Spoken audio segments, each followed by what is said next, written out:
You are definitely going to be able to see the setup in front of me, so I'm just gonna lay it out right now. Ladder, pink bunny lamp, phone, laptop.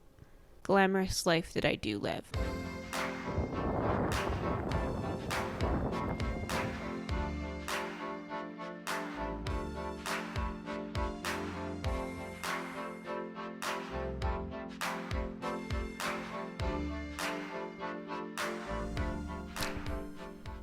So here's what's happened. I made this video with the intention of it being all one video. So in my introduction to Gideon, I'm talking as if I'm going to do it all in that video.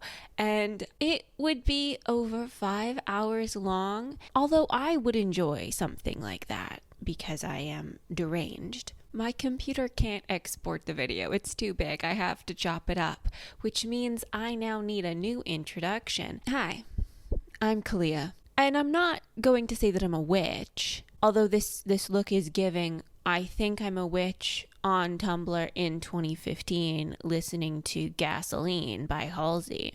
The white people who often claim the term witch are probably the descendants of people who justified unaliving people by calling them witches. I don't really want to do that, but I am not going to pretend that I'm not in touch with a higher power. Sometimes I just make things happen. Call it coincidence. And I'm going to use this connection today to summon Alecto the Ninth, the fourth and final book in the Locked Tomb series by Tamsin Moore, one of my favorite series. We've been waiting for Alecto the Ninth for a long time. So I thought I'd do some Locked Tomb related things in anticipation, manifestation style. So I give you a recap of each book. Gideon, Harrow, and Nona. In this video, we're doing Gideon.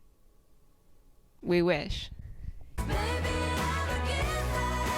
I'm hesitant to do the recap parts at all because I do actually want you to go read these books, but I think I have to do them because even if you've read them, it's a series that stays with you, but do the details necessarily make themselves known to you?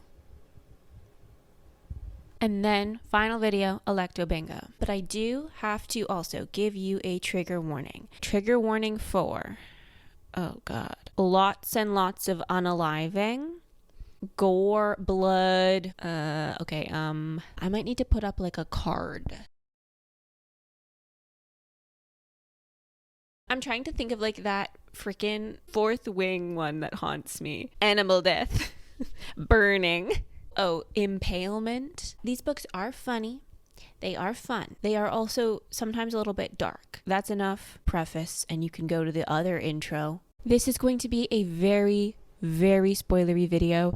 If you aren't interested in having this series spoiled and you want to read them, go read them right now. Leave this tab, go find a bookstore, go find a library, go read these books, and then come back here when you're done and we'll discuss. So I've mostly yapped on here about romance. I love a love story, but do you know what is better than a love story? A love story buried in Catholic trauma, space necromancer nonsense, and body horror. Deeply romantic. Some of my favorite books are sci-fi. Gideon the Ninth isn't actually sci-fi. It's a space opera. That was such a telling on myself moment, being like, actually, it's a space opera. Often, the Locked Tomb series gets put with LGBTQ plus books, and they are very queer, but they're among my favorite kind of queer media. Queer books that just assume a queer universe. Obviously, books with coming out stories, a very important type of story for the queer community, but I think these are equally important. It's just everyone in this book is gay. Crimes against humanity committed by gay people. Each book is different, equally a wild ride. If you get bored easily, it's a great series because the form, the setting, the characters change with each book so drastically that it's like a whole new world. Let us pray. Gideon is in my top tier protagonist roster. She has a very distinct narrative voice. She is sassy, sometimes crude. She also feels a lot of things that she will never share with people. Humor and hotness as a defense mechanism. If I wanted to be really nerdy, this is the kind of book where the choice of narrator really matters, because Gideon isn't necessarily who you'd think should be the protagonist. So many times we are approaching information that we need in order to fully understand the plot, and then Gideon just swerves. Gideon doesn't think that conversation's interesting and goes to look at hot women or think about her sword. You don't get that information, which would help you understand what's going on in the wider world. There's a lot of stories surrounding Gideon, but there are other characters that are more directly involved in the plot. She's the comedic relief character in a way, but she's in charge of steering the ship. Such a fun decision for Tamsin Moore to make for the first book. I need to give you a teeny bit of background before I fully get into a recap. In the Locked Tomb universe, there are 9 houses that correspond to 9 planets in a solar system called Dominicus. All of the people on all of those planets serve the emperor, the man who became God, the king undying. Even the 9th house, even though they sort of have another purpose. Lilacs too, we will discuss. We are in the future, and there are necromancers. There are different kinds of necromancers and magic. I'll explain as we go, but they can kind of do different things depending on which planet they came from. The emperor, who is God, has a squad. God's squad are lictors. The lictors are immortal. God is immortal. I don't think I'm going to explain the river right now, or how death works, or how the magic system works. I think we'll just do that as we go. Gideon the 9th opens on the 9th planet with Gideon Nav, a 19-year-old woman attempting to escape the planet via space shuttle. She spent her entire life trying to flee the 9th house, but every time her escape plans are foiled and she is severely punished. This time though, she thinks she's in the clear. Gideon's got her sword and her dirty magazines. She's ready to go join the cohort. The cohort is the army. For Gideon, the main draw of joining the cohort is a life outside of the 9th house, because she hates it here, but she also just wants to do press-ups in front of a bunch of babes. It's her life goal, and it's not really going to change. 2 old people, very old people, one at a time, come out and try to convince her to come inside as the lady orders. Those 2 people are Crux, a very old, very mean man, and a Glamine, also very old, missing a leg. A Glamine taught Gideon how to sword fight. If there's one thing we know about Gideon, it's that she really freaking loves her sword. For this reason, she does like a Glamine. Crux hates her. Gideon is technically a servant. Okay. Gideon ended up on the 9th because Gideon's mother fell from the sky into like the middle of the 9th house and was dead on impact. They opened this bio container that was attached to the spacesuit, and in that bio container was tiny baby Gideon, a few days old. As we live in necromancer land, the necromancers of the 9th try and call back the spirit of this woman. She only comes back for a moment, yells, "Gideon, Gideon, Gideon." The spirit leaves. So the 9th house says, all right, sick. We got this baby from the sky. This baby is for us. This baby is going to be the most pious ass nun to ever exist. We are going to raise you for the 9th, and you're going to love the 9th. Indentured servant baby. That baby grew into Gideon Nav, redhead extraordinaire. It would be weirder if the 9th were a normal planet that this woman fell from the sky, but they didn't look too much into it because, well, they don't have that many resources. The 9th is kind of poor. They're the last planet. They're the furthest from the sun. It's very cold. They actually don't live on the surface of the planet at all. They sort of live in a space station in the planet. It's like cleaved in two, and they're in there. And then above the planet, there's a prison. So they thought Gideon's mother fell from the prison. They're essentially Pluto. I'm not saying Pluto is a planet. I'm just saying they're like Pluto. If you went outside, you would die. They grow all of their food. What they have, like snow leeks. They grow their food using recycled urine. We're getting into, this is kind of gross, but they recycle everything, including people. So their soap is made of human fat. Their paper is made of people. Their aesthetic is bones. When Crux comes to get Gideon, he's like, one day you're gonna die and I'm gonna turn you into a brush and I'm gonna clean the floor with you. That's the vibe. Also, everyone on the ninth is very old. There are only 3 young-ish people on the ninth, the youngest being 17. Then there's Gideon, and then there's another guy who's 35. That's it. Everyone else is old. They can't make any people. When Gideon refuses to come inside, the lady comes to get Gideon herself. The lady is Herohark Nonagesimus, Reverend Daughter of the Ninth House. Hero is essentially princess of the ninth house. Her parents are in charge. The person who keeps punishing Gideon. Hero is a 17-year-old tiny goth menace. When I say goth, I mean she is head to toe in black, veil, black robes, bone jewelry galore, full skull face paint at all time. Gideon has never seen Hero's face without face paint on it, and she's known her whole life. They've been here together the whole time, the only children on the ninth house. Dude, that little kid is hardcore goth. She's an incredibly powerful necromancer. She can create a whole skeleton from a tiny piece of bone. It's a good time for me to give my characterizations of Gideon and Hero. Things that would put Gideon in a coma. Going to the gym/gym memberships. Quinn, the audio erotica app, and OnlyFans. Ice cream.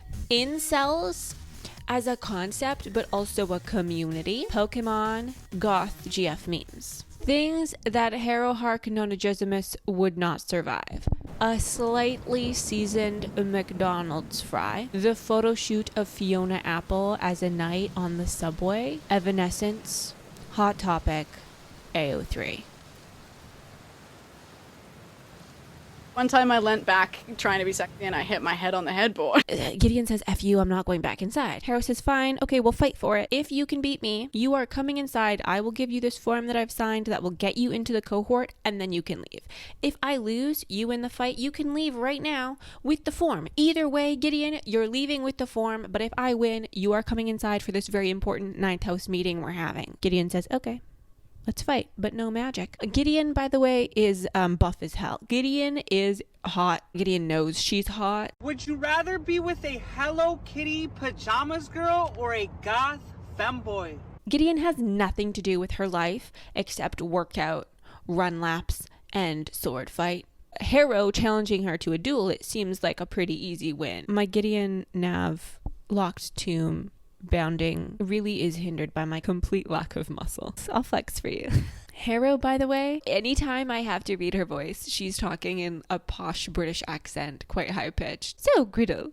Sorry, Hero also doesn't call Gideon Gideon. She calls her Griddle. Hero removes all of her bones. They're squaring up to fight. And then Hero takes off her gloves, waves her little fingers, which are covered in dirt. The earth around Gideon erupts in skeleton hands that very violently force her to the ground. Crux calls it. Hero's the winner. Hero stayed up all night digging in the dirt with her bare hands, burying bone so that she could take down Gideon.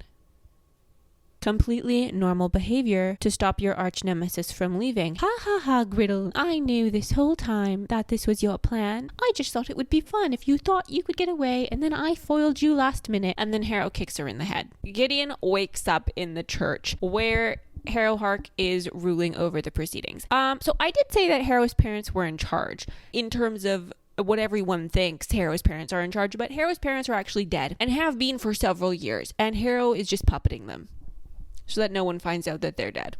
Hero has been calling all of the shots since she was 10 years old. 10-year-old. Hero reanimated her dead parents. If you can't make it past this point in the book, then stop reading. There's other reasons Hero's doing this, but a show of strength, the ninth really doesn't have a lot going for it, and it's a dying house, right? Hero's trying to pretend that's not the case. Hero got a letter from the Emperor calling every house to send a necromancer and a cavalier to the first house for the chance to become a lictor. Harrow is the one who's going. So she's telling everyone on the 9th house that, hey, I'm going to go to the 1st house. Parents are taking a vow of silence and are going to go pray to the locked tomb, but it's going to be fine. I'm going to come back a lictor. 9th house is going to rule again. Hell yeah, let's go, buddy. Someone starts crying in the crowd. The old lady who starts crying, her son is Ordis, the 35-year-old guy, the only other sort of young person. Ordis is supposed to be Harrow's cavalier. Ordis's father was Harrow's parents' cavalier. He died the same day that her parents died.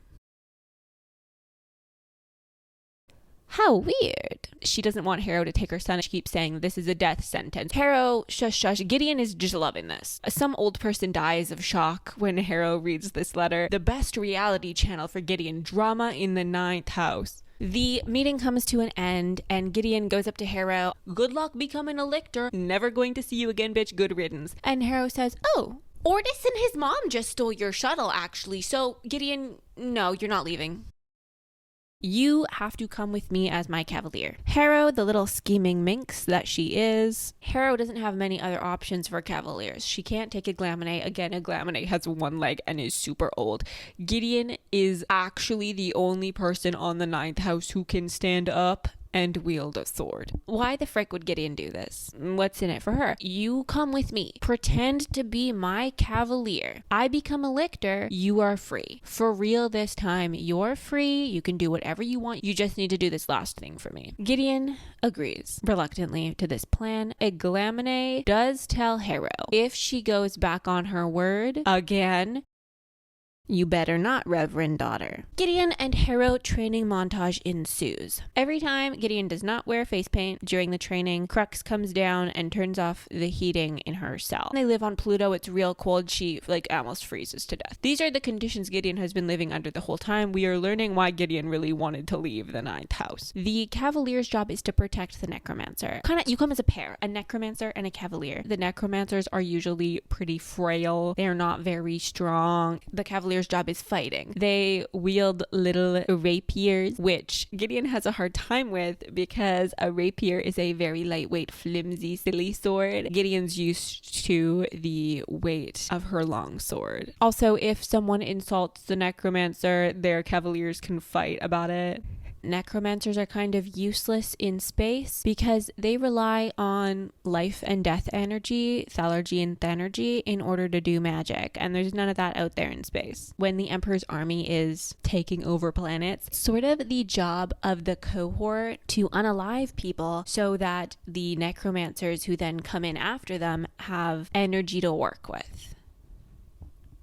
We might be the baddies. Gideon and Harrow set off for the 1st house in a spaceship. There is nobody on the 1st house, supposedly. That is the home of God. That's where God came from and where God can never return to. Spooky. Oh, also, because Gideon and Harrow live on the 9th house, they have never seen the sun. That's the sun? Ocean or trees. The girls arrive on the 1st house. As the door to their space shuttle is opening, Harrow says, "Griddle, you fool, put your veil on." I don't need to put my veil on actually because I have these, and just whips out mirrored sunglasses. Why is that in the recap? Gideon's sunglasses are important to some people.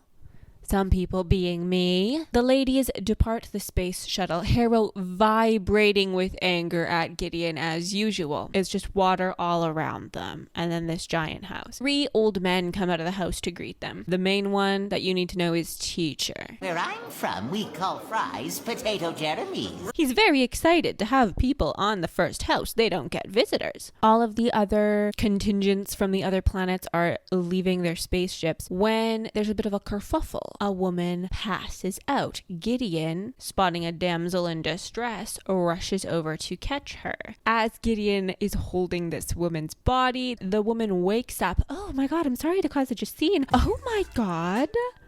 Was I caught by a 9th house nun? Actual tomb maidens? This woman is Dulcinea Septimus, necromancer of the 7th house. Why are we not getting married? I don't understand. I'm hot. I don't know. Why? Her cavalier is Protesilaus, very big, hulking man. You've been scammed, conned, bamboozled. That's 3 words, Fred. Everybody goes inside. They have a little tea. There are a bunch of really good skeleton servants at Canaan House. I mentioned that Harrow can make skeletons. She can make like fully articulating, like moving around skeletons, but these ones are to another level. It's as though there are a bunch of human servants walking around, not talking, but they are skeletons. That's who serves them all their food and stuff. Freaky. During this ceremony, the 9th house says a different prayer than everyone else. Everybody else says a prayer to the emperor, but the 9th house prayer is specifically to the locked tomb. We're picking up on some differences between the houses. Also, it seems like all of the other necromancer and cavaliers kind of know each other. And as far as Gideon knows,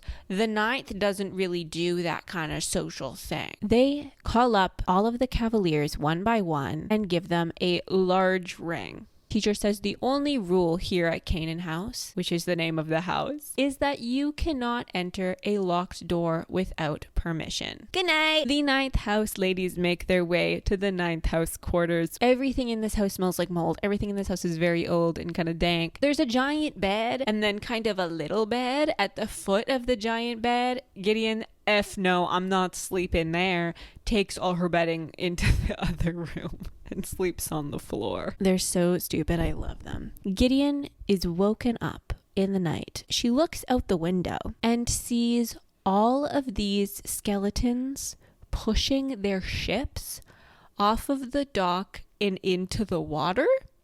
Gideon just says that's odd and goes back to bed and never tells anybody that she saw this. Gideon Nav behavior.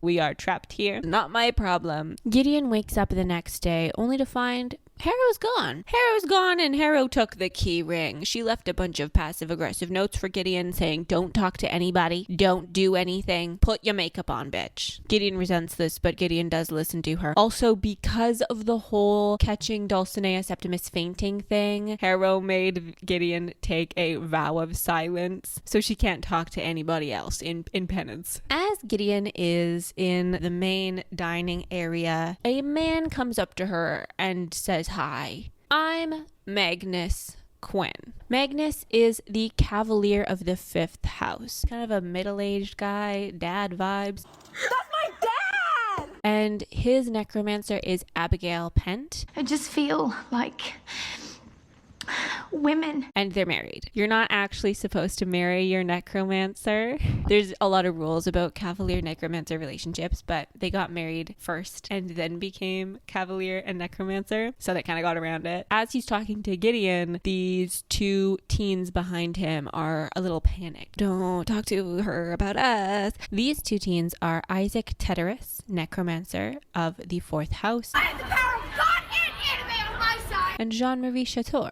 cavalier of the 4th house. And I will watch the crimson blood leak from your neck. They are very close to Abigail and Magnus. Kind of parental figure-y. Isaac and Jean-Marie are like 14. Every time Gideon sees the 4th house, she talks about how young they are, makes fun of them. In all seriousness, Gideon is only a few years older than them. Gideon and Harrow are the 2nd youngest people at Canaan House. They're pretty close in age to some of the other ones, but they are the only other 2 people who are still teenagers. Magnus sort of fails to make conversation with Gideon, seeing as Gideon can't talk. Gideon's also having a bit of a crisis at the moment because all her life, all she's ever wanted was to talk to other people. She's only had Harrow for company and like really old mean people. Gideon is starved of human company, and then faced with it, she's a little socially anxious. Gideon is glad that she can't talk because she doesn't know what she'd say. Gideon falls into a rhythm. She eats and then she wanders around Canaan House. She does not see Harrow at all. Gideon finds a weird locked door with a creepy monster carving on it behind the curtain, and she tries to open the door, cannot open the door. So then she just like fully closes the curtain so that no one else can find the door, and then leaves. Has that 9th instinct to be really secretive and untrustworthy, even though she hates it. As Gideon is exploring Canaan House, she runs into the 3rd house trio. As the ships were docking, there was a problem. The 3rd house brought 2 necromancers and 1 cavalier. They got around it because the 2 necromancers are twins. They are both the Princess of Ida. They're the princesses of the 3rd house. Coronabeth Tridentarius, Ianthe Tridentarius, and Nibirius Turn. They are so glamorous and so conniving. Coronabeth is like the sun, this gorgeous, super tall, golden flowing locks of curly hair. She just has this aura of beauty and grace and strength. I feel really lesbian. And Ianthe looks like Coronabeth stole all of her energy in the womb. This stick, very pale, long white hair, was low-key inspired by Draco Malfoy in a Harry Potter musical. And once you know that, you can never unknow it. Ianthe running around in her little leather pants. Who wants to get evil and freaky with me? And then Nibirius Turn has very shiny hair and is a bit of a prick. Too sexy for my shirt. Gorgeous Coronabeth approaches Gideon and says they're having some sparring matches and she wants to know if Gideon wants to join. And Gideon knows she should say no. She's not supposed to interact with people after all. But if Gideon had not been so lonely, if Gideon had not been so used to having a fighting partner, even one more used these days to battling rheumatism, if Coronabeth Tridentarius had not been so astonishingly hot, all these ifs she contemplated wearily, led by the 3rd house necromancer down the pokey, confined little staircase. The 2nd house is there. They are cohort soldiers. Judith is the necromancer. Marta is the cavalier. 4th house is there, 5th house is there, 3rd house. This is where we really see how good Gideon is at sword fighting. She beats Magnus in a couple sword swipes. Jean-Marie's in the corner having a little bit of a fangirl over her sword fighting abilities. Nibirius Turn decides, you know what? He wants to fight Gideon too. Nibirius wins against Gideon. Gideon slips up and just fights with her instincts, which are very brawler. She like kicks Nibirius or something. She's already lost the duel based on like, I think it's first to touch. She was fully cloaked up when she was dueling. Hella impressive because, you know, you don't got that much room to move around. This is how you sword fight. And as Gideon is standing there basking in her sword fighting glory, she sees a figure shrouded in black leaving. Harrow had been there watching some of the sword fight. The other thing that Gideon has been doing, other than exploring and occasionally getting looped into sword fighting, is spending time with Dulcinea Septimus. Dulcinea Septimus, necromancer of the 7th house, is very ill. She spends most of her days on lounge chairs, out on the balconies, knitting and reading romance books. Dulcinea living the life. And sometimes Gideon just goes over and Dulcinea talks to her. I know you can't talk, but I like having you around. Gideon cannot resist a pretty lady. Gideon has been wearing the sunglasses this whole time. She wears them inside. She wore them while she was dueling Magnus and Nibirius. Gideon's sunglasses slip when she's talking to Dulcinea. Dulcinea notes Gideon's eyes, which are gold. She thinks that that's odd for the 9th house to have someone with gold eyes. Dulcinea says eyes tell you so much about a person, and she couldn't tell much about Harrow based on Harrow's eyes, which are dark, but she can tell a lot about Gideon based on Gideon's beautiful golden eyes. Gideon blushes about this and then runs away. Gideon starts to notice that Harrow did not come home last night. There is no tiny Harrow-shaped dent in the blankets. There's no black clothes in the laundry bin. She comes to the conclusion that, well, Harrow might be dead, and she has to find Harrow's murderer so that she can marry them. Gideon starts looking around. She comes across 2 people who are having a kind of odd conversation about the dates of different pieces of the house. This is crazy because I am dating this piece of rock and this dates back to the resurrection. And then this piece is not that old. It's like post-resurrection. Then they spot Gideon, who is fully skull face painted, sunglasses wearing, hood up, lurking in the shadows in the hallway watching this conversation.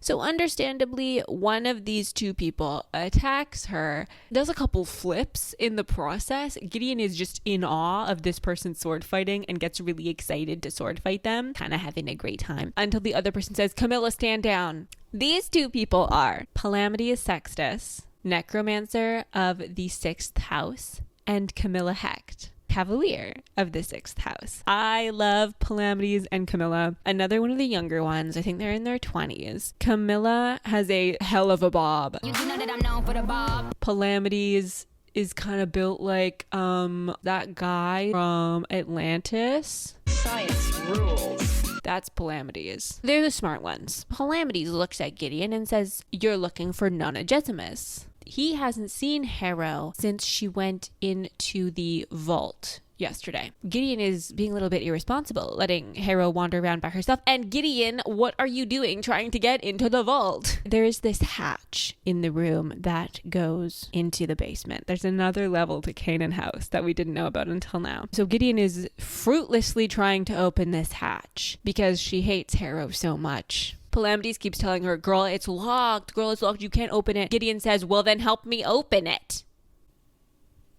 Breaking her vow of silence. They unlock the hatch and it is black down there. There's a long ladder down to the bottom, spooky as hell. At the bottom, there's a bunch of blood. It's Harrow's blood. It's kind of like a bunch of testing chambers, bunker style. There's all these doors with like numbers outside them. They go into the one marked sanitizer. There's blood everywhere. And in the corner, there's this weird bone cocoon husk. Gideon marches up to it and just starts kicking. She kicks that bone husk into tiny pieces, revealing Harrow Hark Nona Gesimus unconscious, fetal position on the ground. Palamedes and Camilla are like, what the freak? The 6th is also somewhat of the medical house. They know how to do doctor things. Palamedes concludes that Harrow is alive. She is just dehydrated, exerted herself too much,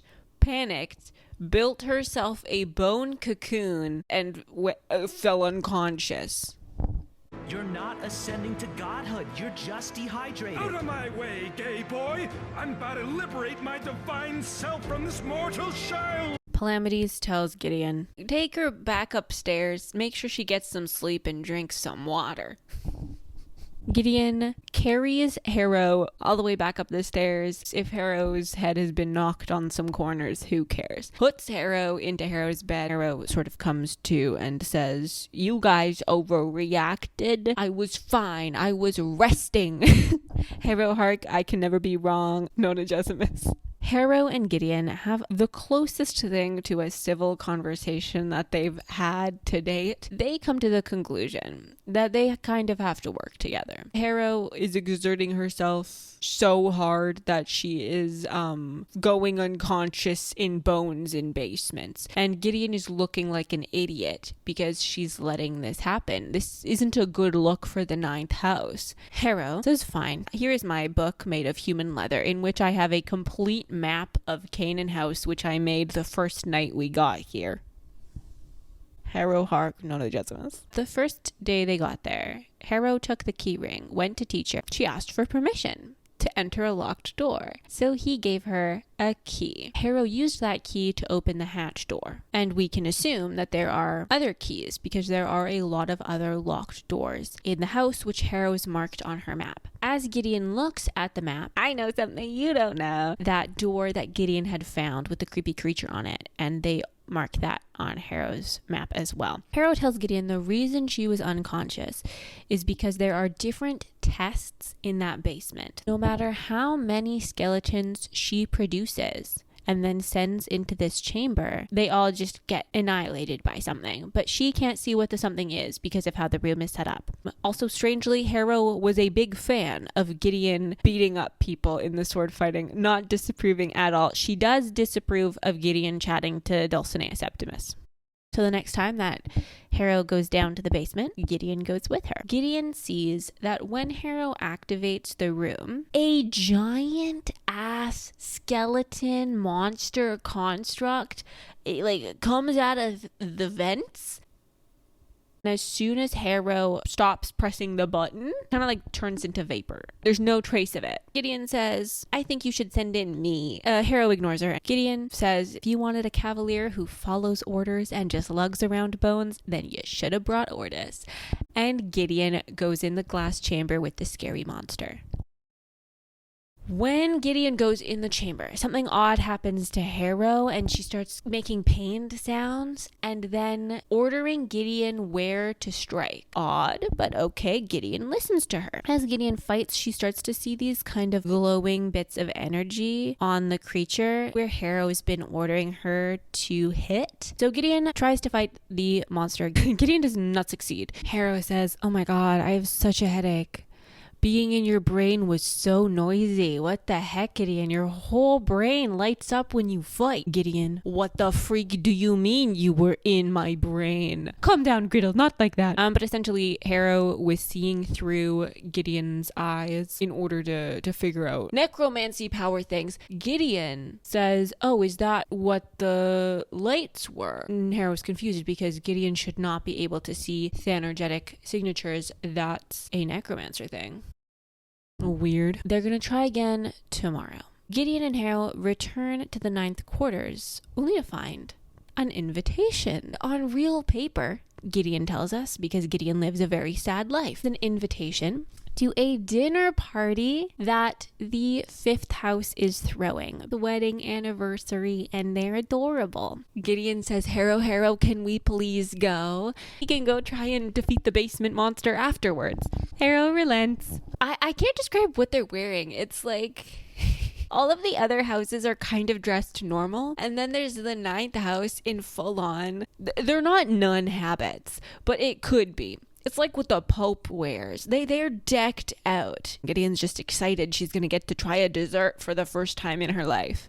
At the 5th house quarters, Magnus is being the sweetie pie that he is, cracking dad jokes left and right. Gideon loves puns, and every time that Magnus says one, she's writing it down to use herself later. She's like, yeah, you Magnus, comedy gold. And Abigail's nice. So Gideon is happy to be here. Harrow can talk to people. She's just not letting Gideon talk to people. But Harrow talks like Harrow Harkonnen Gesimus. Blessings on the Cavalier of the 5th. Congratulations on the 11th year of your espousal. 17-year-old goth menace, and they're all there, even the ones we don't really see. We don't really see the 8th house much, but they are weird. They are uncle and nephew. The uncle is younger looking than the nephew, which Gideon thinks is weird, and she calls the uncle the mayonnaise uncle. They're both, I don't know how Gideon knows what mayonnaise is. I guess magazines. Don't want to know the context that was in. They're both really pale. They wear white exclusively, and they don't like the 9th house. Every time Gideon shows up, the 8th house says something rude and then leaves. In this social situation, Gideon and Harrow have somehow become each other's safety blankets. So they don't want to be separated, but the 5th house has a seating arrangement. Gideon found herself elbow to elbow between Palamedes and the dreadful teen cavalier of the 4th, who looked as though she regretted everything that had ever led up to this moment. Dulcinea opposite kissed her hand to Gideon twice before Gideon had even sat down. At least Harrow wasn't faring any better. She had been placed at the end of the table, diagonal to the mayonnaise uncle, who looked even more appalled than Jean-Marie IV. Opposite was Ianthe, and to the other diagonal was Protesilaus, completing one of the worst tableaus in history. Nibirius' turn was to Harrow's left, and was carrying on some long communication with Ianthe, conducted entirely in arch eyebrow quirks, as Harrow smoldered with hatred. Gideon began to enjoy herself. They have this little dinner party. Gideon really enjoys it. She gets a dessert, listening to the conversations of everyone around her. The toxic trio of Ianthe, Nibirius, and Corona, the Tridentarius, as the twins are known, and Babs, are very strange. Corona and Ianthe Let's just say there's a lot of fan fiction written about them with tags that I'm not going in there. They give those vibes that's not a projecting kind of thing. And Nefarious is kind of their kin. They pick on each other, but loyal to a fault. Gideon's listening to the conversations around her, one of them being Dulcinea's asking Abigail about her research, because Abigail, not only being an excellent spirit magician, she's also a scholar. She's working on her manuscript. She's been working on it for years, over a decade. And she really specializes in pre-sovereignty, pre-cohort history. So being at Canaan House, she's learning so much about the lictors and the history of what happened here. What we know about the lictors is tremendously antiseptic. I've actually found what I think are unencrypted communications between, even with Dulcinea Septimus, making the intense eyelash bat of what you are doing and saying is so fascinating to me, Dulcinea Septimus. Gideon knew a boring conversation when she heard one, and Gideon promptly stops listening to that conversation. Boo-hoo if you wanted to understand what the heck Abigail means by post-resurrection, pre-sovereignty, pre-cohort. Or if you wanted to understand anything about what a lictor is. As the dinner is coming to an end, sorry for all the book reading, I'm going to read you another quote. Jean-Marie says to Gideon, "This is going to be a weird question." Gideon dropped her arm and tilted her head quizzically. A little bit of blood drained from the teen's face, and Gideon almost felt sorry for her. Hood and paint and robes on the priesthood around her had put her off of dinners at the same age, but the teen stuck her awful courage to its sticking place, breathed out hard through her teeth, and blurted very quietly, "Ninth, how big are your biceps?" And then later on, Jean-Marie is making Isaac measure her biceps, bemoaning the fact that they're so tiny in comparison to Gideon's. Now we have a little bit of an explanation for the looks that the fourth teens keep giving to Gideon. After dinner, they're having some tea. She's chatting with Dulcinea, who is remarking how lovely this dinner was. Goddamn, those fourth house teens are babies. Palamides comes over, and Gideon picks up weird vibes between Palamides and Dulcinea. It makes Gideon feel embarrassed, the way that Palamides is staring at Dulcinea Septimus. Harrow says, "We're leaving," and they depart, without saying goodbye to Magnus and Abigail, or really thank you, which Gideon feels bad about. Gideon's like, what the heck? Like, why are you running, numbnuts? Harrow says, "We have to hurry up. Abigail just figured out about the key thing. We got to get down there before them and figure this trial out." Because Harrow thinks this is a competition. Harrow is already like, boom, boom, boom. We have to beat the sixth house because Palamides Sextus, obviously he's not as smart as me, and Palamides is our biggest competition. We have to win. Gideon defeats the skeleton creature and is rewarded with a key. Gideon and Harrow leave victorious. Nice work, Bone Daddy. They see at the end of the hallway, at the bottom of the ladder, two crumpled bodies, Abigail Pent and Magnus Quinn. Everybody else shows up. We have a lot of powerful necromancers here. They all try to call them back and they all fail. Ianthe does something really weird while her and Coronabeth are doing necromancy magic, which is that she eats a piece of her cavalier. Anyway, they keep doing necromancy magic until they all conclude that they're gone. That is until the 8th house shows up. It seems like it's working. The necromancer is using the energy from his cavalier like a battery. This is something called siphoning. They all kind of feel their energy being pulled towards this, and it really impacts Dulcinea, who passes out. And in order to get the guy to stop siphoning, Protesilaus has to punch him. Teacher shows up and says, "What the freak are you guys doing down there? You cannot siphon. There are worse things that you don't know about down there. It's chock full of ghosts and you might die. We need to get Magnus and Abigail's bodies out of that pit right now. Stop it. Teacher will not go down the ladder." They bring Abigail and Magnus up, and there's nothing they can do. They are gone.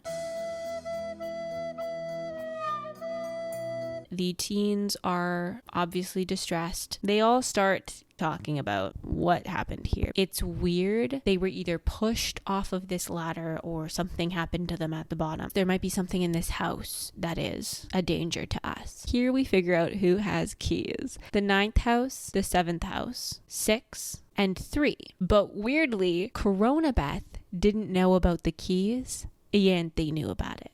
A drama in the toxic trio. The other weird thing is that Magnus and Abigail, they had a key. Obviously, they got down there and no one can find it. Weird. There are absolutely no continuity issues at all. I did not notice yesterday that my camera stopped recording. It's totally fine. Harrow and Gideon go off to use the key that they got. This room is incredibly old. It has to be pre-resurrection. They have electric toothbrushes. This is a Cavalier and a Necromancer room. They find a Necromancer theorem. Harrow gets excited about this. It's a new spell for her. Every time that they complete a trial in the basement, they get a key that unlocks a door in the upper part of the house, and then that room has a spell in it. Gideon finds a little piece of paper. It's a disjointed kind of bit of a message, but at the end of it, it says, "Tell Gideon." Gideon thinks that's very odd. So the next day, Harrow and Gideon go back down the ladder again. They're talking about who killed Abigail and Magnus when a voice from the shadows says, "Who or what?" And the person who's in the shadows down there in the basement is Dulcinea Septimus. I haven't actually given you a little... Dulcinea is very pretty. Late 20s, early 30s, auburn ringlets. She sort of looks like a porcelain doll. And when I say she's sickly, she coughs up blood a lot. She's very weak. The 7th house, this is sort of normal for them. They're all very having of the cancer. Dulcinea is here. Hello, Gideon the 9th.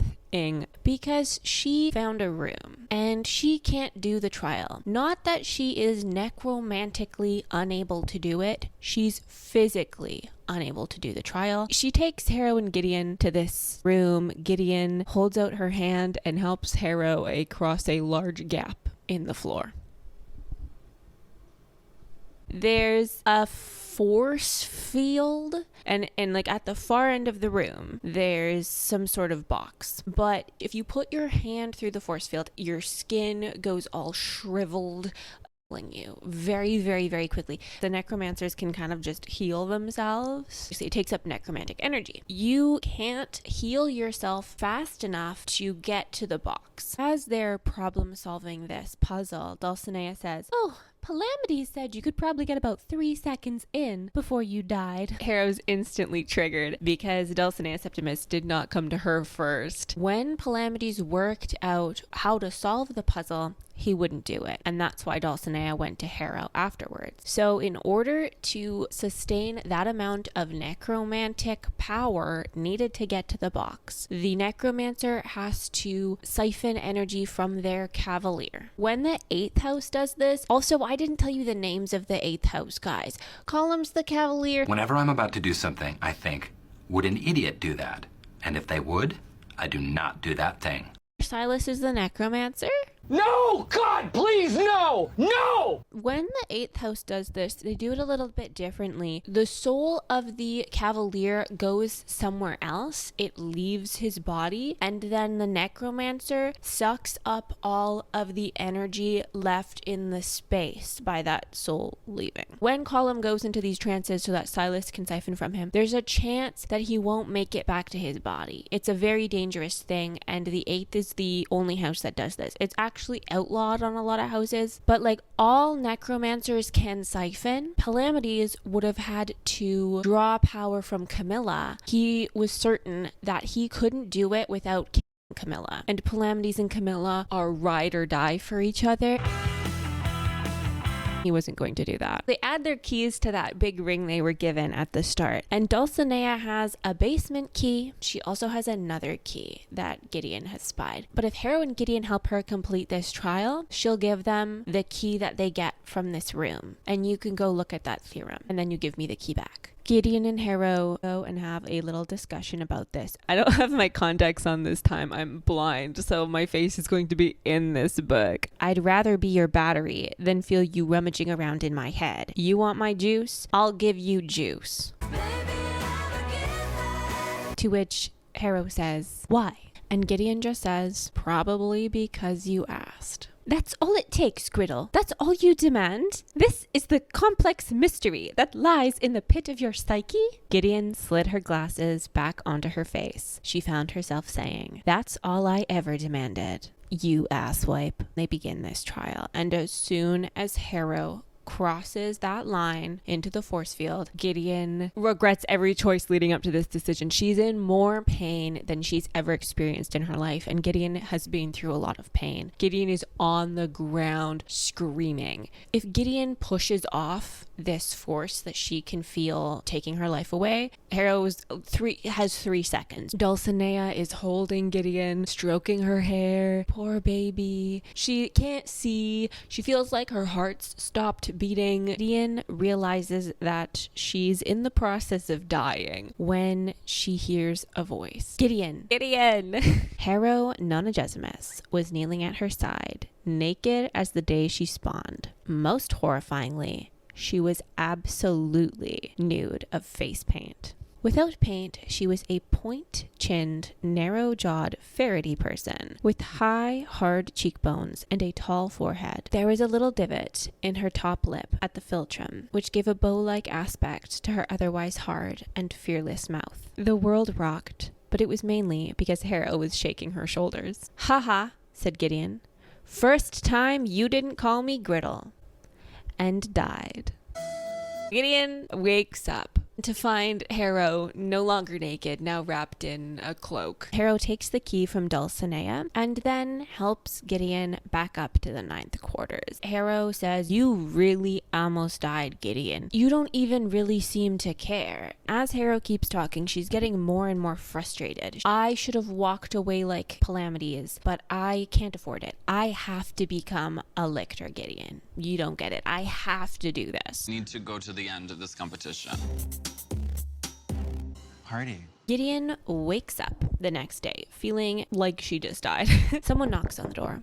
Camilla, wielding a thermometer, administers all of these tests on Gideon, who is speaking to her. Camilla and Gideon go down to the dining hall together. They overhear Coronabeth asking teacher for a key, and teacher says he can't give Coronabeth a key. Ianthe already has one, and there's only one key per house. Corona is upset. The Cavalier necromancers who are in the area are trying to ask teacher if they're supposed to team up or if this is a competition. And teacher just keeps telling them, there is no law here. There's no law against teaming up. There's no laws against murder. There's no laws against stealing each other's keys. The only law is the emperor. Do whatever you guys feel like. Marta and Judith start interrogating the 6th house. There aren't infinity keys. There's one basement key per each house, but there's only one version of each key. So the trial that Harrow and Gideon did, they're the only ones with that key. They're the only ones who unlocked that door to get that theorem. If you complete a trial, there could be no key there if someone else already has it. Palamedes tells Gideon that this is just going to get worse. The tensions between the other houses are just going to keep increasing, and we're going to see more than just strong-arming. Palamedes, Camilla, and Gideon head into the morgue. Palamedes wants to check the bodies again, and Gideon's asking, why would someone take a hatch key? And Palamedes says that's what he'd like to know, and also hella grateful that Gideon's vow of silence is variable. And then Palamedes asks Gideon a very strange question. He asks her, how much would you do for the Lady Septimus? And they hold eye contact for a while about it. Well, he looks at me, and I look at him. The next day, Isaac is waiting outside the door for Gideon because Jean-Marie wants her. Jean-Marie has summoned a select few to a room in Canaan House that has this giant furnace. Jean-Marie found a pile of ashes and their human remains. Someone got burnt up in the incinerator. Jean-Marie looks at Corona and Gideon and says, I wanted you both because Magnus liked you, and you should know that there's something not right here. They should watch out. 8th House Cavalier was supposed to fight the 7th House Cavalier because of that time that Protesilaus punched Silas. They didn't show up for the duel, and no one can find Dulcinea. So Camilla and Gideon start going around the house looking for her, and they find her lying on the ground in the rain on the balcony, and Dulcinea, in her limp pile of Dulcinea, says, "He never came back," and then passes out. The gang reconvenes by the incinerator. Ianthe, raking through the ashes, says this body that was burnt seems to be at least 3 months old, and also I think there's multiple people in here. Harrow looks at her, reevaluating an opponent, because how the freak does Ianthe know all of that? Ianthe hasn't seemed like a very powerful necromancer at all. It seems like Coronabeth's a lot more powerful. When they were doing their summoning, Coronabeth was completely fine. She never broke a sweat, and Ianthe was blood sweating, having to eat pieces of Nibirius in order to keep her magic going. But this knowledge, that's Harrow arc level. There's no time to work that out because 8th house has taken 7th house's key. Everybody starts arguing about keys again. The 2nd house, being the little bitches that they are, challenges the 6th house to a duel for their keys. Loser has to give all their keys to the winner. The 6th aren't known as fighters. They're known for being smart. When Camilla draws her sword, Gideon can tell that, much like her, Camilla's not used to fighting with a rapier. Camilla, badass that she is, fights with 2 swords. She dual wields. Palamedes says, "Camilla, go loud," and Camilla explodes. Not actually, like in sword fighting. The fact that I have to clarify that because of the kind of series this is so disturbing. Camilla destroys Marta. Stop playing, you know that I'm known for the bob. But it does take a lot out of her. Palamedes is yelling at the 2nd house. The 2nd house made Camilla bleed. And the 2nd house is stirring up shit. This isn't what they should be worried about right now. They should be trying to figure out who's hurting everybody, what's in the furnace. Content warning, Ianthe Tridentarius says, "I challenge the 6th house for their keys." This is what happens when Abigail and Magnus are gone. They're all fighting each other. We've seen Nibirius fight. As much as he is a prick with glossy hair, he knows how to use a sword. And she'd probably lose. Gideon is staring at Harrow. If somebody can't duel, someone else can duel in their place. Harrow knows what Gideon wants her to say. The 9th will represent the 6th. Death first to vultures and scavengers.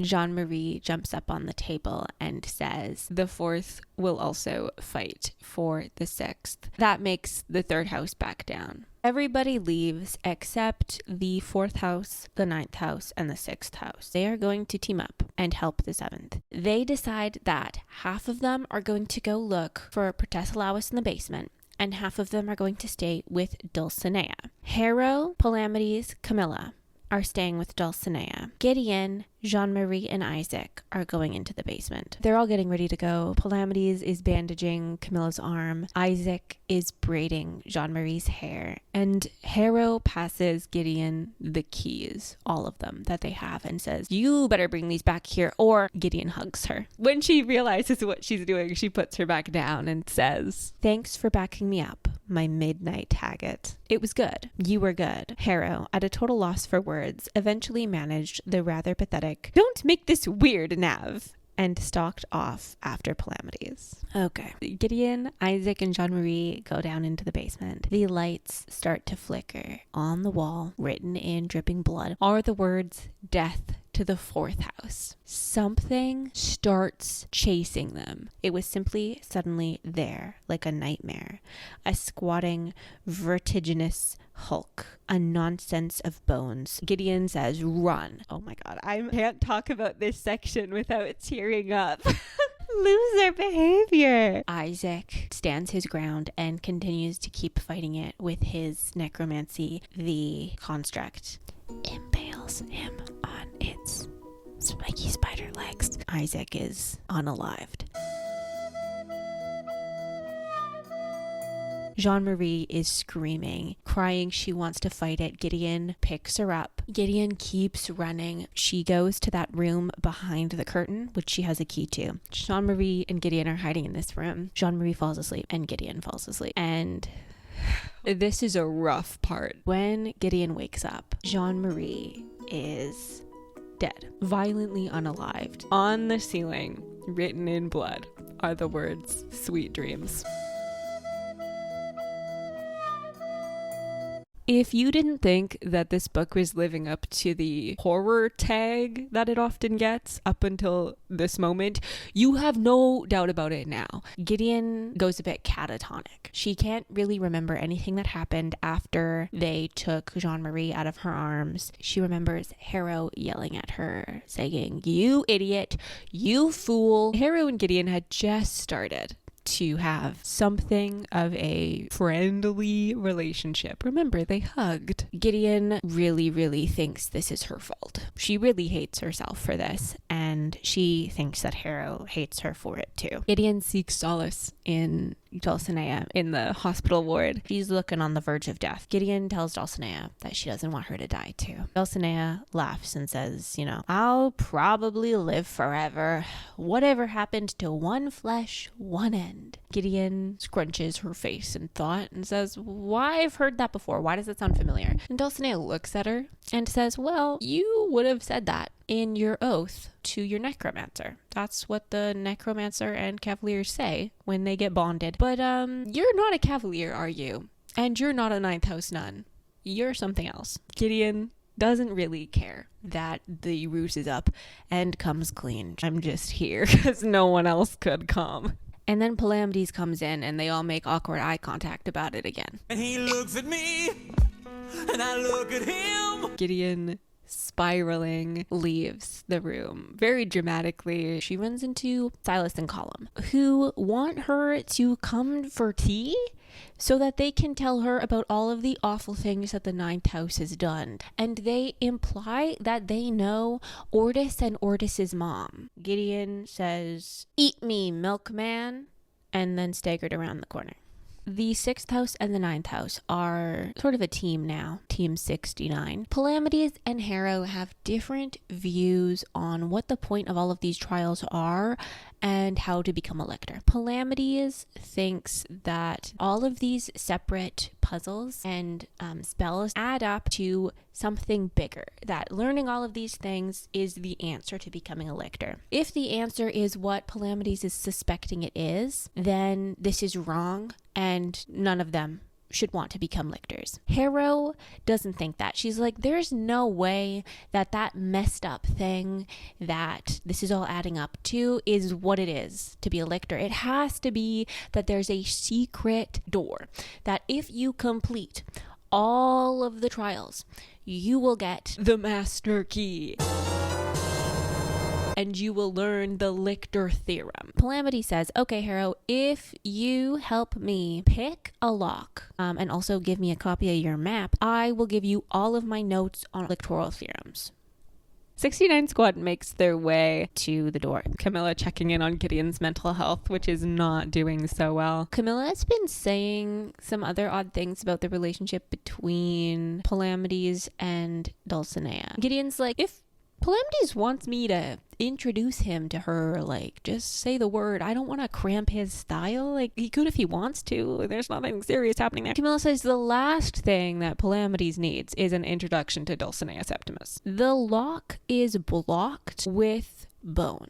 It's not like a bone shoved in there. It's what they call perpetual bone, like a wad of gum, but bone. Harrow tells Palamedes, this door was not like this on the first night. That girl has never slept 8 hours in her life. Harrow struggling to pull the bone out. She's looking on the verge of passing out, so Gideon sidles up to her and says, all right, take my juice. Harrow relents and uses Gideon's energy to pull out the bone. Palamedes and Camilla clock this and warn Harrow that she shouldn't be using her cavalier like that. It's not good theory and it's not good morals. They get the piece of bone out of the door, but they still can't open it. 6th house has 3 keys. 9th house had 2, but then they gave that one back to Dulcinea. The 8th have 2 because they stole Dulcinea's. That still leaves 1 missing key. There's a key unaccounted for. As I'm editing, I realized that I make it sound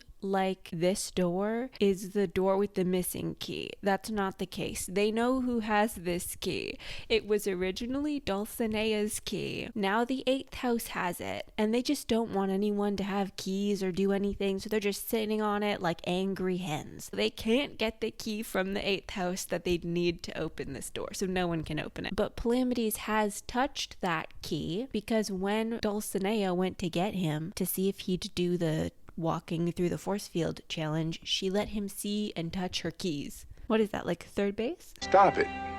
Get some help. Sorry, I'm gonna go now. As Palamedes and Camilla are leaving, Harrow says, Gideon, I ban you from seeing Dulcinea. Gideon and Harrow get into an explosive fight in the hallway. Harrow says, you're not her bodyguard, you're mine. Gideon says, no, I'm not really. I never swore anything to you, Harrow. You just forced me to come here. We're probably all gonna die here, Harrow. There's something after us, and I'm going to try and stop as many people from dying as I can. These people are my friends and I care about them! Harrow's like, nothing you've done in the past 2 days has been reasonable. This was a very unfortunate thing for Harrow to say. Gideon says, I didn't mean to let Jean-Marie die. Oh my god, Gideon, I did not mean it like that. But Gideon, full of self-hatred. F you, Harrow, you don't get it. The whole point of all of these trials is that they're testing the bond between Necromancer and Cavalier. By that standard, we should have been the first to go. Magnus Quinn, hell of a better Cavalier than me. Jean-Marie was 10 times the Cavalier I'll ever be, and they're both gone, and we're still here. And you're acting like me wanting to prevent anyone else from dying is what is standing between you and being a lictor. I will always hate you, and you will always hate me, and don't forget that, because I haven't. Harrow says, Gideon, you're wrong. Don't be all soft and sexist-like about these challenges. They have nothing to do with the unbreakable bond between Cavalier and Necromancer. You fool. Also, I don't hate you. I don't even remember about you half the time. At the start of the book, when Harrow stopped Gideon from leaving, after she kicked her in the head, she said, I fucking hate you. Oh my god. Okay, so Gideon, reeling from this fight with Harrow, goes to the 8th house for tea. They tell her that Harrow put an explosive on that shuttle that Ortis and his mom got on, and that they died on their way to the 8th house. They also tell her a bunch of other weird stuff about the 9th house. He says that the 8th never forgot that the 9th wasn't supposed to exist. So there is something buried in a tomb on the 9th house. That is the locked tomb. Nobody can ever open the locked tomb because that will set into motion the apocalypse. The thing that could unalive God is in the tomb. It was the 9th's job to bury that thing in the tomb and then die out. The 9th wasn't supposed to make a whole cult about it and populate the planet. They never had that many people on the 9th house. When Gideon was 2 years old, there were 200 kids, and something happened. They all died. Silas and Colum start fighting amongst themselves, and Gideon just leaves. She's like, well, Harrow was trying to unalive me with an explosive. Boiling over with feeling, rampages into the 9th quarters and just wants to do something. She starts rifling through Harrow's stuff in the closet. She finds a box. So, well, maybe this is pictures of Harrow's dead parents or something. Gideon opens up the box to find Protesilaus's head. Gideon takes the head to the only place that she can think to, Palamedes and Camilla. She spells, you know what? I'm not even Harrow's Cavalier. I'm just some rando from the 9th house. I'm here because Harrow hates me. And Harrow hates me because I'm the reason her parents are dead. Palamedes, who has made Gideon a cup of tea, says, girl, what are you talking about? And Gideon tells us the story. When Gideon and Harrow were children, they were constantly with each other, but they were constantly fighting. Like, they fought tooth and nail. Harrow was never punished, and Gideon always was. Gideon felt like everybody on the ninth hated her. Harrow's parents looked at her really weird, bad vibes from the nuns. One day, when Gideon was 12 and Harrow was 10, they got into a pretty bad fight.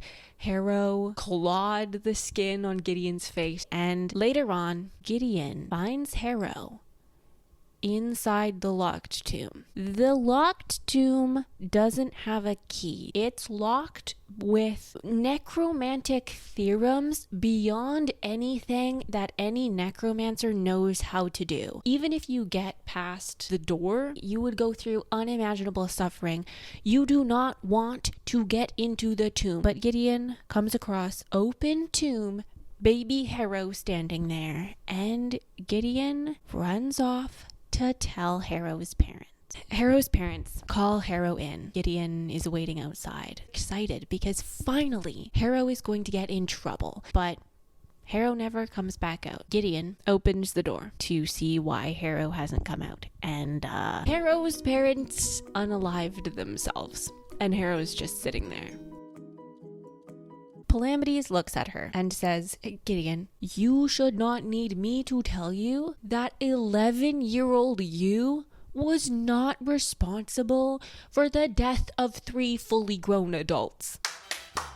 Palamedes and Camilla, the smart, emotionally intelligent ones, for the most part. She should not hate you for that, and you shouldn't hate you for that. I don't hate myself, Gideon. I hate myself, Nav says. Gideon asks Palamedes, what would you do if your cavalier unalived somebody? Because I think that Harrow unalived Protesilaus, whose head is right here. Palamedes says, I'd probably help her bury the body. Camilla brings Harrow into the room, and all Palamedes says is, Nona Gesimus, why didn't you tell me? I didn't think you'd believe me. As soon as they landed, Harrow knew. Protesilaus has been dead the whole time. It's the beguiling corpse thing. It's what Harrow did with her parents. As soon as Palamedes saw the head, he figured this out too. Everybody gathers in the hospital wing in front of Dulcinea's sick bed. Head in hand, Dulcinea says that he died before they left, and he was the strongest, bestest cavalier, and they didn't have anybody else, so they just reanimated him. Ianthe said, that's impossible. You cannot do that kind of magic. And Dulcinea says, well, like, what if the strongest necromancers on the 7th all banded together and did it? Then you'd have enough power. Ianthe and Harrow were like, maybe. And Ianthe and Harrow are staring at each other again. Dulcinea is on the verge of death, so maybe it did take a lot out of her. Who knows? Probably not going to make it. Teacher says that he'll stay with her, but he'll let them know if anything changes. Harrow leads Gideon down to where everybody had been sword fighting before. That's where there is a giant swimming pool. Harrow gets in the pool, fully clothed, and is like, Gideon, I'm gonna tell you everything.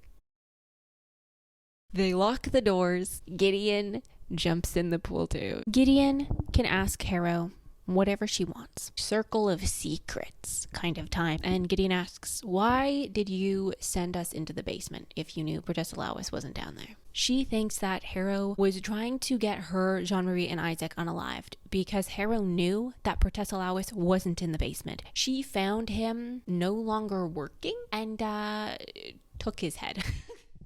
Hid it away and then went back for the body and it was gone. Harrow sent Gideon and the teens into the basement because she thought that she was protecting them from a necromantic duel. She thought she was doing the noble thing. She was like, Dulcinea's been puppeting this man the whole time. The 6th are probably in line with her, and she was wrong. And if she had just trusted Gideon, then maybe all of this wouldn't happen. Hi, I missed one of the questions. Gideon asks about the explosive on Ortis and Ortis's mom's ship. That wasn't Harrow. That was evil little Crux. It was for Ortis and Ortis's mom because they were deserting. It wasn't for Gideon. But like, he would have probably blown up Gideon too. Let's be real. Harrow didn't know about it until it was too late. Harrow is not pro exploding people. Gideon thinks about it and says, okay, Harrow, what happened to all those kids? Why was it just me and you?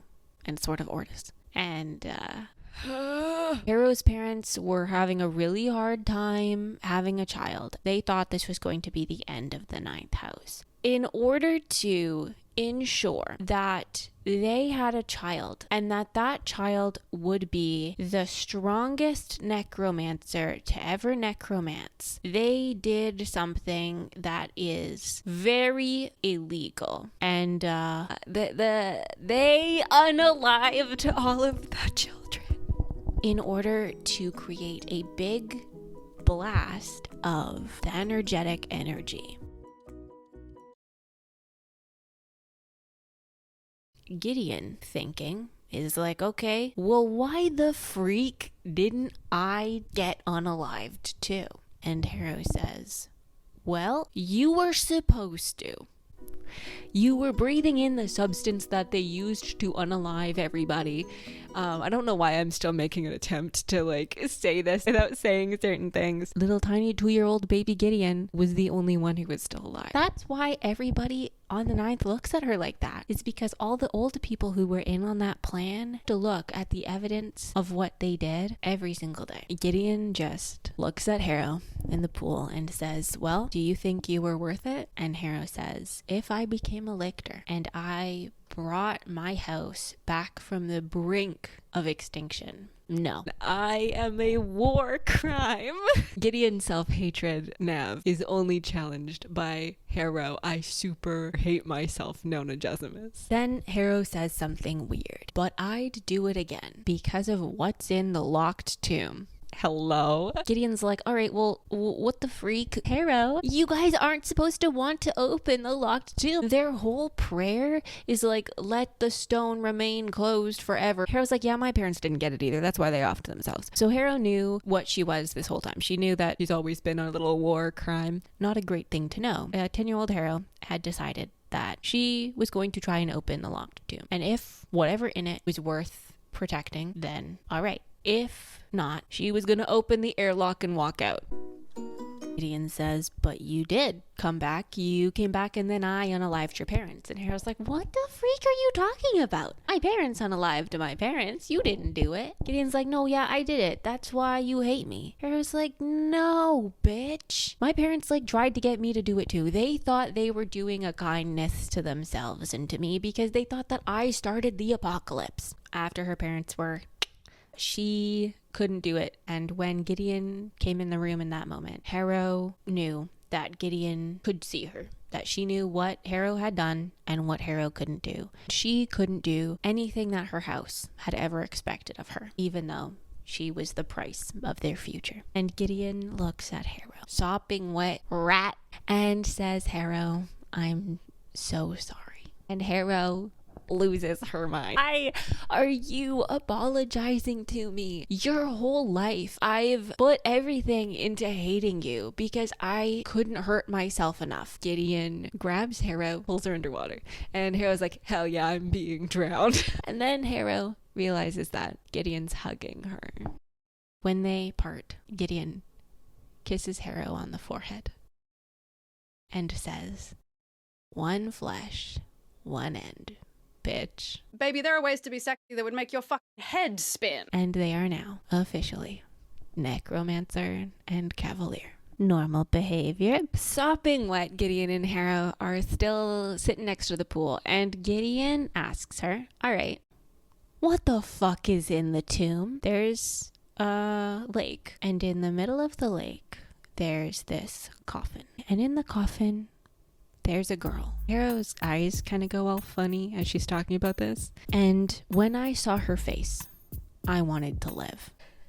Gideon gets real close to Harrow, really leans in. Harrow's breath falters. And Gideon's like, do you really have the hots for a chilly weirdo in a tomb? Harrow pushes her in the water. The girls who get it. And those girls are Harrow, Harkin, and Jessimus. Who are you referring to? Camilla. Why would I care about her? Because I care about her!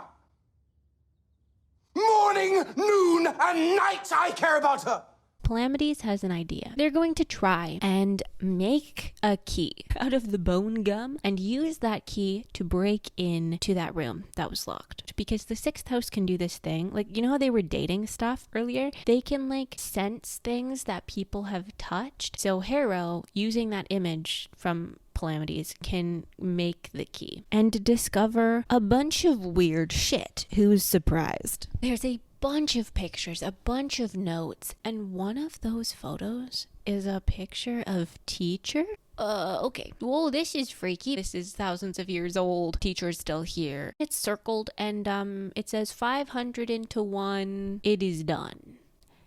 And this is the part that I'm kind of iffy on. Like, I don't super understand how Teacher works, but it's like the 500 spirits were put into one person. 69 squad figures out that the skeletons, they're so good. How can those be constructs? They're not. Those are people walking around, but they're just skeletons. We need some milk. Sort of a revenant, like a ghost, but sort of not. The magic required to do this, kind of wild. The moment they piece this all together, an alarm starts going off. All of the skeletons fallen into piles of bones, no longer working. Oh dear. When I said there's no rules at Canaan House, God can't come back here, so they're not allowed to contact anybody. Marta and Judith attempted to contact the ship because of all of the deaths that have been happening, all of the crimes. So Teacher really tried to stop Judith and Marta from calling God. They're not calling God, they're calling like the cohort. Judith is alive, gravely injured, and is like, what the frick was that guy? Marta's gone. When they were using the communications, he tried to stop them, and then things got violent. But what the frick have you done? Because whatever Teacher was, that was kind of keeping whatever spirit crazies are happening, whatever it was kind of afraid of Teacher. Now you've unalived him. 69 house leaves her there. Bye, Judith. They have checked on Dulcinea to make sure she's all right, and the priest who was with her, he's gone too. The spirit thing was like keeping all 3 of the priests alive, and now that one of them's gone, they're all gone. The 8th house comes to find 69 and says the 3rd house has defiled a body. Someone's gotta do something about those weirdos. 69th squad plus 8th house goes to the morgue. Somebody had stashed the key inside of Abigail. So the 3rd house got it out. They had miscalculated. Abigail and Magnus hadn't just had the hatch key, opened it, and then deceased. They got the hatch key, completed a trial, got another key, and then were unalived. So that missing key that they couldn't account for, Abigail and Magnus had it. Either someone hid it in them or they hid it in themselves. They decide to go to the room that key opens, which the 3rd has taken. This is about to get wild, which is a weird thing to say considering everything that's just happened. On the wall, in big black painted letters, are the words, "You lied to us." In the corner, someone's crying. Sitting in the center of the room, casually waiting for them, is Ianthe Tridentarius. She says, "Hello, friends." And next to her is the body of Naberius Turn.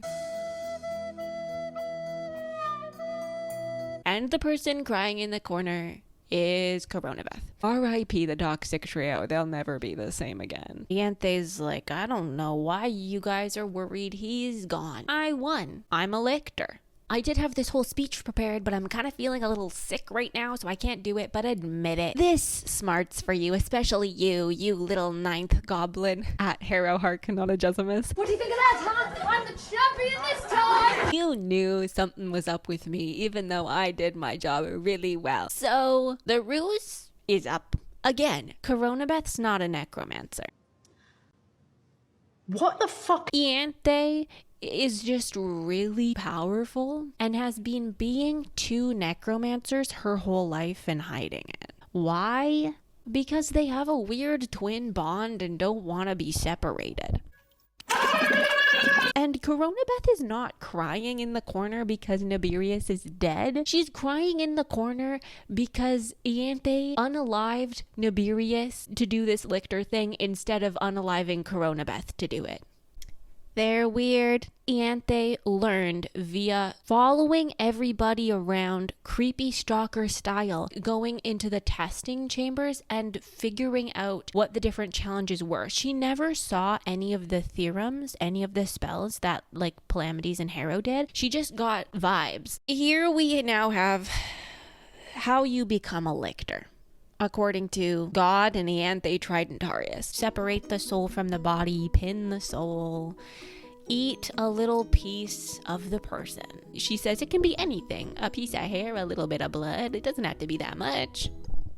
And then you absorb their soul. So Ianthe has eaten her cavalier's soul.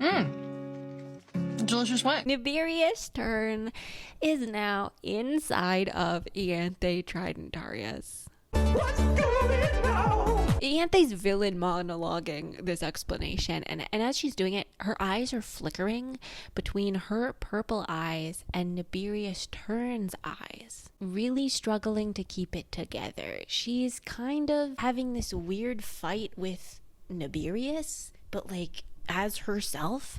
And in this weakened state, the 8th house decides to fight her about this. They start necromantically dueling. It's kind of gross. Ianthe's necromancy is very bodily. She can turn into a puddle of human, do all this nasty stuff. Ianthe can now regenerate lictor style in a way that none of them can. In order to get the amount of strength that Column needs to fight Ianthe, he starts siphoning from Silas. Remember, they aren't supposed to siphon like this. Okay, this part's kind of nasty. The amount of times I've said that. Silas never makes it back to his body. Something else does. Very creepily starts using his body to attack them in a way that humans shouldn't be able to move. Unalives Column, and then Ianthe unalives that thing. The 8th house is out. Ianthe disappears. 69th squad rolls out, because what is gonna happen after that? Palamedes is not with them. Camilla's like, we probably went to talk to Dulcinea because they've been in love with each other for years. What?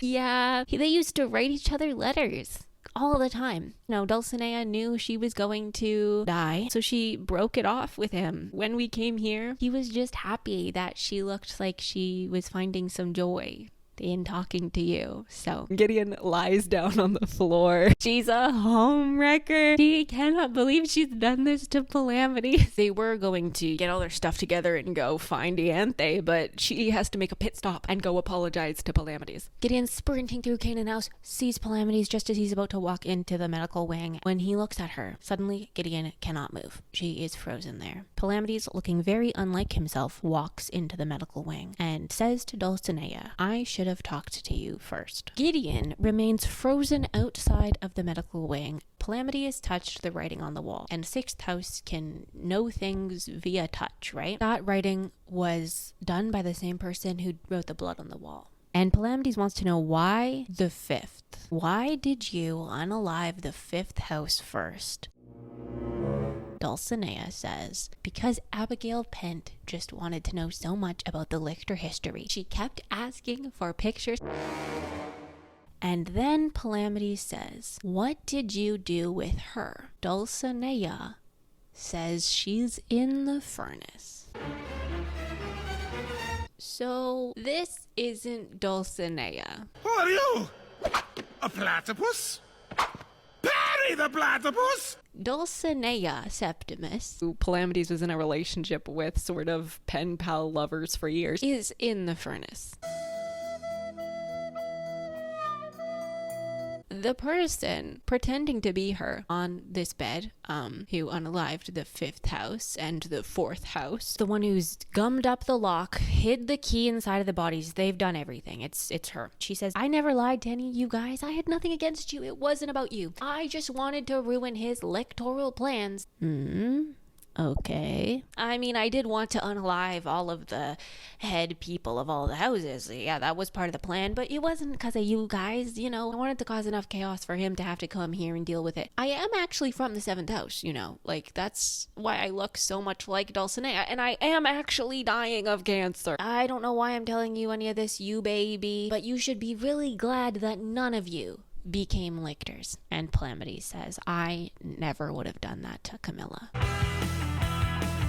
Clever little boy, you figured out how to do it. Like, you say that now that you wouldn't do it, but Dulcinea, not Dulcinea, keels over.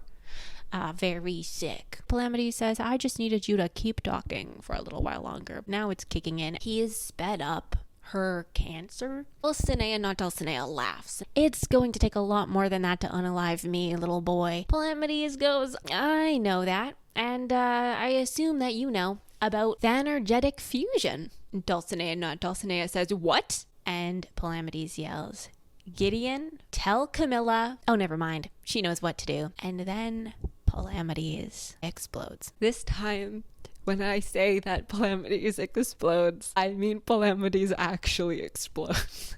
And Camilla explodes. Not actually, like in sword fighting. The fact that I have to clarify that because of the kind of series this is so disturbing. Not in a nasty way, but everything's destroyed.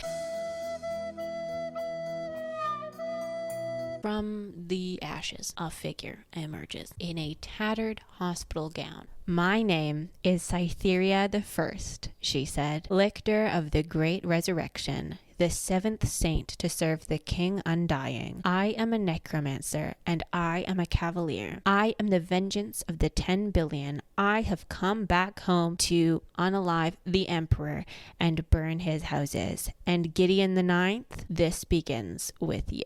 So Dulcinea, not Dulcinea, is actually Cytherea. I think I always call her Kilauea.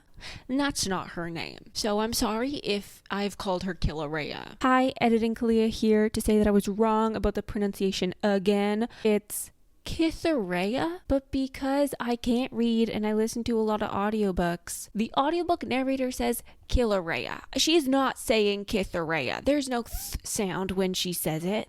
I'm gonna insert it here. My name is Cytherea the First.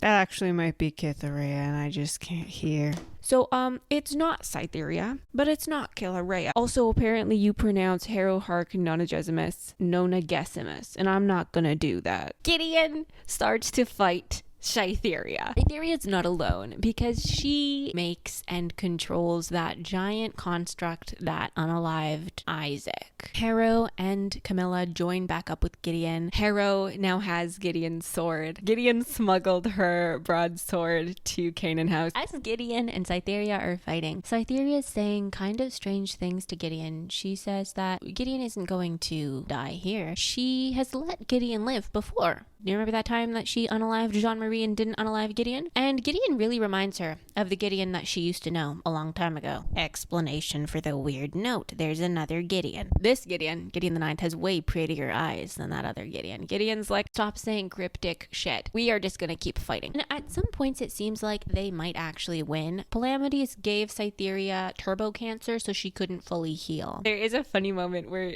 Gideon's like, Camilla, Palamedes is gone. Which Camilla already knows. He wanted me to tell you, he wanted to tell you that he loved you. Camilla's like, what are you talking about? That is not what he told you. Gideon's like, yeah, no, that wasn't it. Their relationship transcends love. Harrow's passed out a couple times. Gideon broke her leg. Camilla, who fights like nobody's business, has been injured. It's not going super well. But then Ianthe pops back up, starts fighting Cytherea. Oh, a baby lictor. Sometimes that just like goes around in my head. Cytherea removes Ianthe's arm.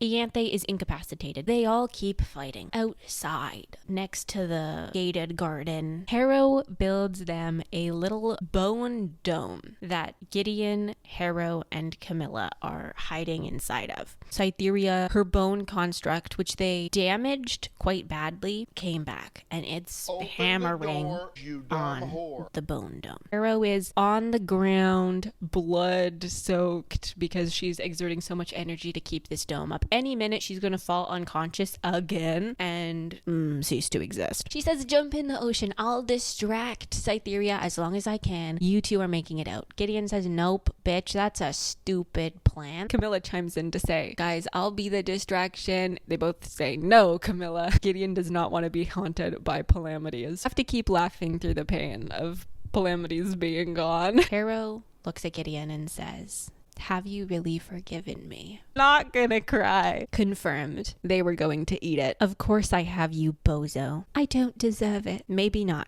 said Gideon, but that doesn't stop me forgiving you. You know I don't give a damn about the locked tomb, right? You know I only care about you. I'm not good at this duty thing. I'm just me. I can't do this without you. And I'm not your real Cavalier primary. I never could have been. Gideon Nav, first flower of my house. You are the greatest Cavalier we have ever produced. You are our triumph, the best of all of us. It has been my privilege to be your necromancer. Camilla's staring at the bone wall, pretending she's not there. Gideon looks at Harrow, looks at Camilla, and says, fuck it. I'm getting us out of here. Harrow, I understand now. The entire point of me is you. You get that, right? That's what Cavaliers sign up for. There is no me without you. One flesh, one end. Nav, she said, what are you doing? The cruelest thing anyone has ever done to you in your whole entire life, believe me, said Gideon. You'll know what to do. And if you don't do it, what I'm about to do will be no use to anyone. And then Gideon impales herself on the fence. They ask you how you are, you just have to say that you're fine when you're not really fine, but you just can't get into it because they would never. I am a heartless bitch. I'm not supposed to cry. Next chapter begins with Gideon telling Harrow to stop screaming. Stop screaming, Nona Jesmus, shut up and pick up the sword.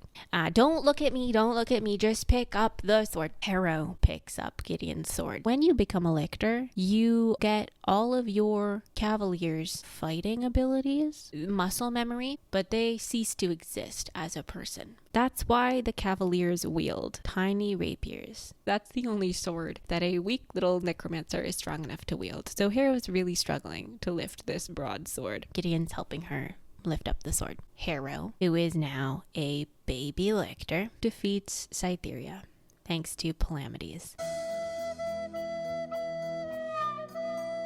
Harrow stops hallucinating Gideon and sees her body. And then Harrow goes unconscious. Harrow wakes up on the big god spaceship. And who is with Harrow?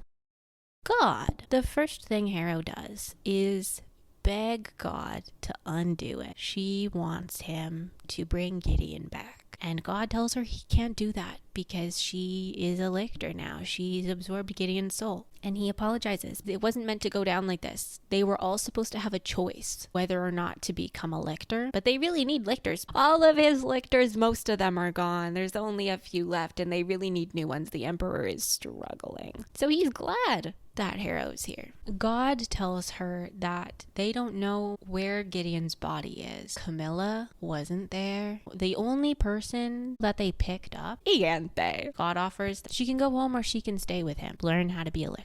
She says, we can't go home. I need to know what happened to my Cavalier's body and what happened to the others. For now, God, I will be your lictor. The Emperor says, then rise, Harrowhark the First.